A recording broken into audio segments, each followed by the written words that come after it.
வணக்கம். நீங்கள் இணைந்து கொள்வது நியூஸ் ஃபர்ஸ்டின் மதிய நேர பிரதான செய்தியுடன். குளோபல் டிவியூடாக சர்வதேசத்தின் பல பாகங்களில் இருந்து இணைந்திருக்கும் உங்கள் அனைவரையும் சந்திப்பதில் மிக்க மகிழ்ச்சி. விரிவான செய்திகளுக்கு செல்லும் முன்னர் முதலில் இன்றைய தலைப்புச் செய்திகள்.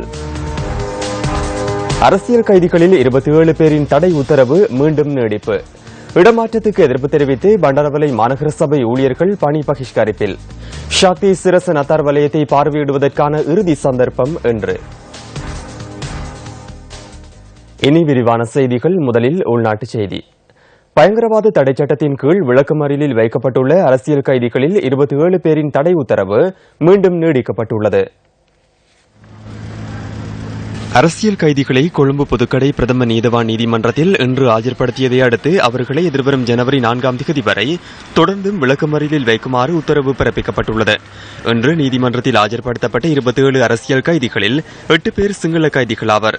சட்டத்தரணிகளின் ஆட்சேபனையை அடுத்து தடுத்து வைக்கப்பட்டுள்ள 8 சிங்கள கைதிகள் தொடர்பான மேலதிக புலனாய்வு அறிக்கையை எதிர்வரும் ஜனவரி 4ஆம் தேதி நீதிமன்றத்தில் சமர்ப்பிக்க வேண்டும் எனவும் நீதவான் உத்தரவு பிறப்பித்துள்ளார்.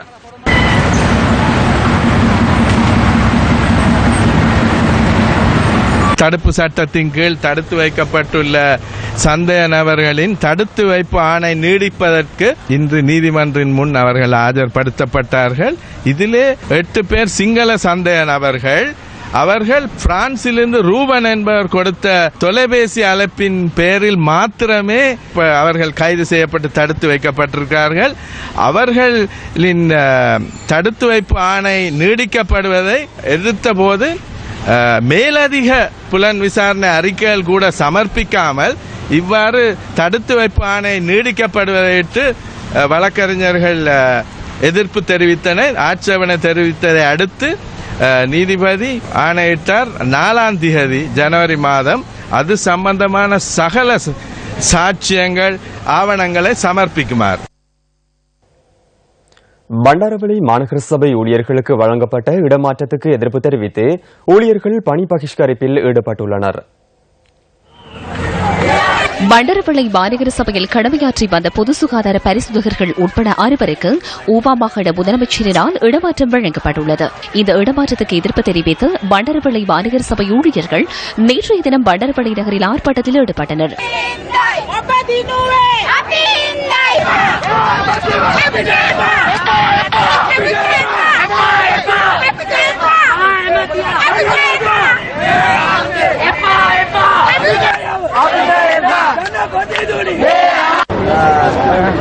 இடமாற்றத்துக்கு எதிர்ப்பு தெரிவித்து பண்டாரவளை மாநகர சபை ஊழியர்கள் பணி பகிஷ்கரிப்பில் ஈடுபட்டுள்ளனர். எனினும் இது தொடர்பில் ஊவா மாகாண முதலமைச்சர் சாமர சம்பத் தசநாயக்கவினை தொடர்பு கொள்ள முயற்சித்த போதும் அது வெற்றியளிக்கவில்லை. ஊழியர்களின் பணி பகிஷ்கரிப்பு காரணமாக பண்டாரவளை நகரில் குப்பைகள் அகற்றப்படாமையால் மக்கள் பெரும் சிரமங்களை எதிர்கொள்கின்றனர்.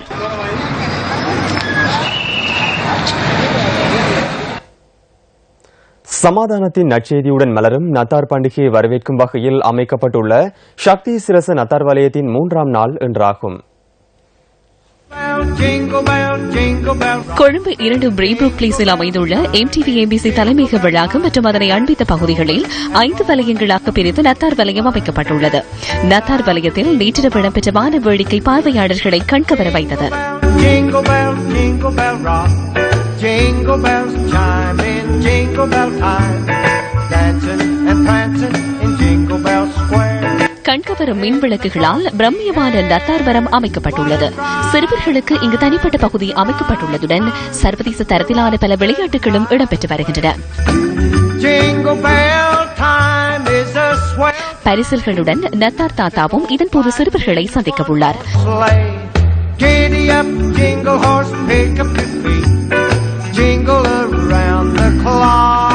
பெத்லஹேம் தொடர்பான நிகழ்வுகளையும் இதன்போது பார்ப்பதற்கு ஒழுங்குகள் செய்யப்பட்டுள்ளன.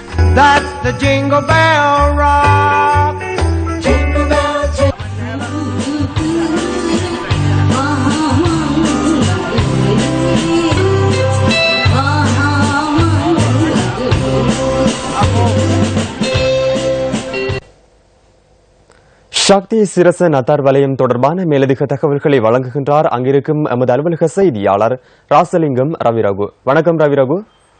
வணக்கம் கிஷான். சமாதானத்தின் நற்செய்தியினை கொண்டு வரும் முகமாக ஏற்பாடு செய்யப்பட்டிருக்கும் எங்களுடைய இந்த நத்தார் வலயத்தின் இறுதி தினம் இன்றாகும்.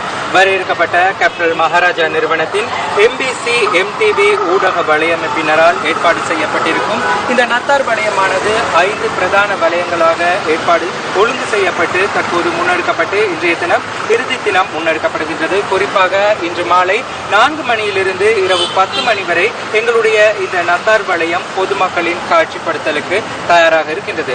ஆகவே எங்களுடைய இந்த நத்தார் வலயத்தினை பார்வையிடுவதற்கு அனைத்து சொந்தங்களுக்கும் அன்போடு அழைப்பு விடுக்கின்றோம். மாலை 4 மணியிலிருந்து இரவு 10 மணி வரை இந்த நத்தார் வலயம் திறந்து வைக்கப்பட்டிருக்கும். இங்கு குறிப்பாக சிறுவர்களுக்கான விசேட வலயம் ஏற்பாடு செய்யப்பட்டிருப்பதோடு இயேசுபிரானின் பிறப்பினை உலகுக்கு பறைசாற்றும் முகமாக ஏற்பாடு செய்யப்பட்டிருக்கும் விசேட நாடகங்களும் இங்கு ஒழுங்கு செய்யப்பட்டிருக்கின்றது.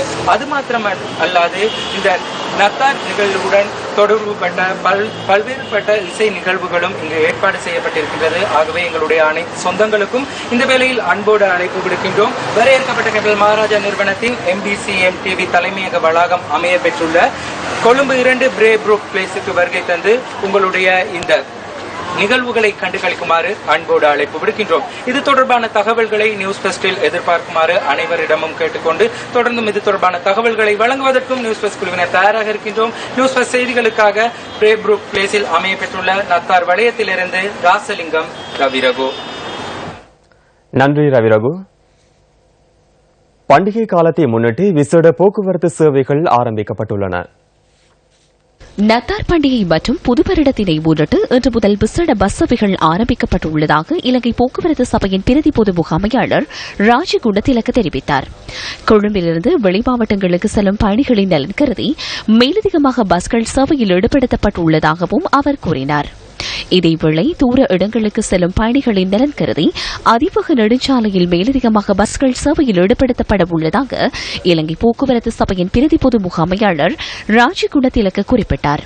இதனிடையே பண்டிகை காலத்தை முன்னிட்டு பயணிகளின் நலன் கருதி விசேட ரயில் சேவைகள் முன்னெடுக்கப்பட உள்ளதாக ரயில்வே திணைக்களத்தின் போக்குவரத்துக்கு பொறுப்பான பிரதி பொது முகாமையாளர் விஜய சமரசிங்க தெரிவித்தார். எதிர்வரும் ஜனவரி 3ஆம் தேதி வரை பண்டாரவளையிலிருந்து கொழும்புக்கும், கொழும்பிலிருந்து பண்டாரவளைக்கும் மற்றும் மாத்தறையிலிருந்து யாழ்ப்பாணத்துக்கும் இடையிலான விசேட ரயில் சேவைகள் முன்னெடுக்கப்பட உள்ளன. புத்தளம் மாவட்டத்தில் எழுந்தருளி அருள் பாலித்துக் கொண்டிருக்கும் ஸ்ரீ திரௌபதியம்மன் ஆலய ரதோற்சவம் வெகு விமரிசையாக நடைபெற்றது. உடப்பு ஸ்ரீ ருக்மணி சத்யபாமா சமேத ஸ்ரீ பார்த்தசாரதி ஸ்ரீ திரௌபதியம்மன் ஆலய வருடாந்த மகோத்சவ பெருவிழா கடந்த 13ஆம் தேதி கொடியேற்றத்துடன் ஆரம்பமானது. வசந்த மண்டப பூஜையை தொடர்ந்து ஸ்ரீ ருக்மணி சத்யபாமா சமேத ஸ்ரீ பார்த்தசாரதி தேரேறி வலம் வந்தார்.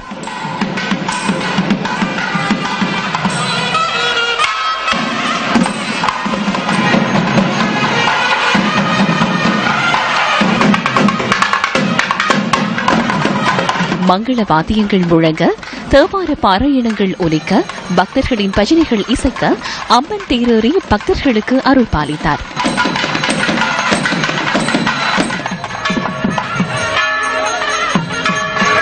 அம்மனின் அருள் வேண்டி பெருந்திரளான அடியார்கள் ரதோற்சவத்தில் கலந்து கொண்டிருந்தனர்.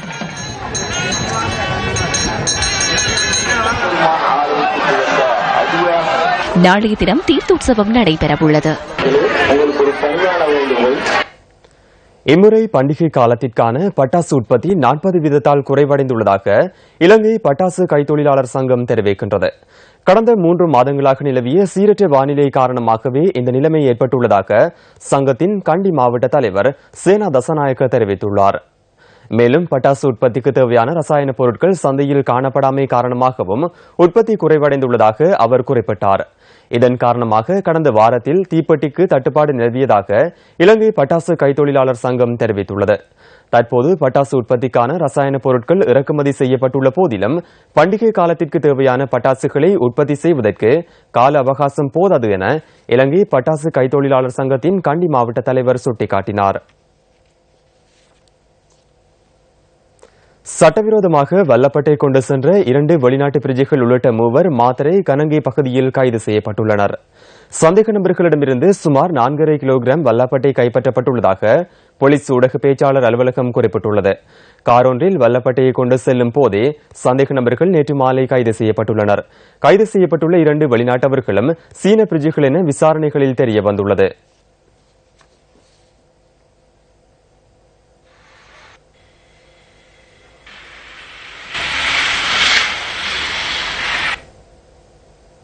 நியூஸ் ஃபர்ஸ்டின் மதிய நேர பிரதான செய்தியில் அடுத்து சக்தியின் தேடல்.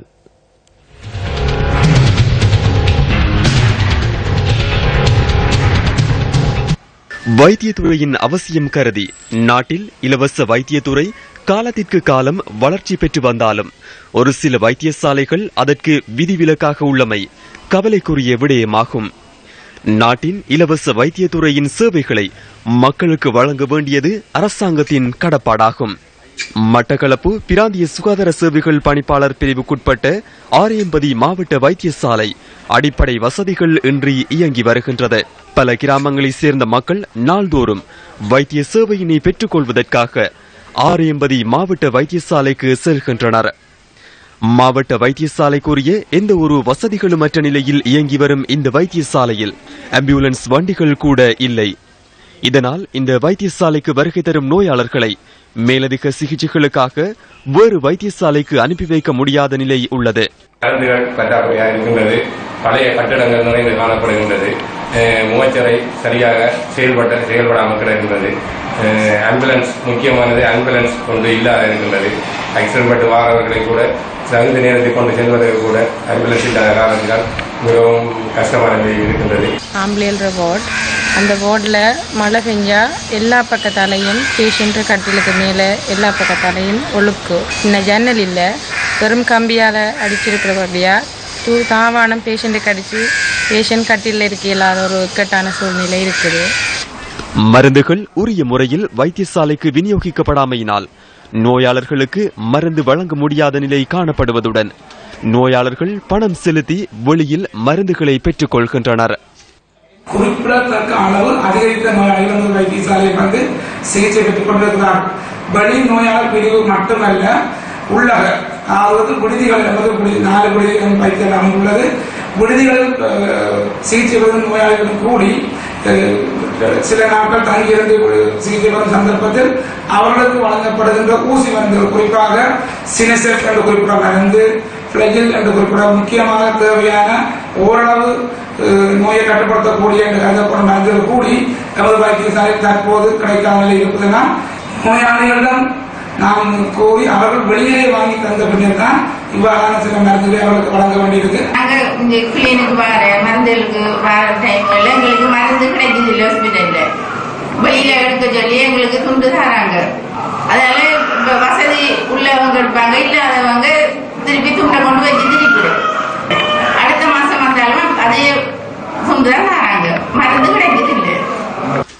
சுமார் 56 வருடங்கள் பழமை வாய்ந்த இந்த வைத்தியசாலையின் அபிவிருத்திகள் புறக்கணிக்கப்படுவதற்குரிய காரணம் என்ன?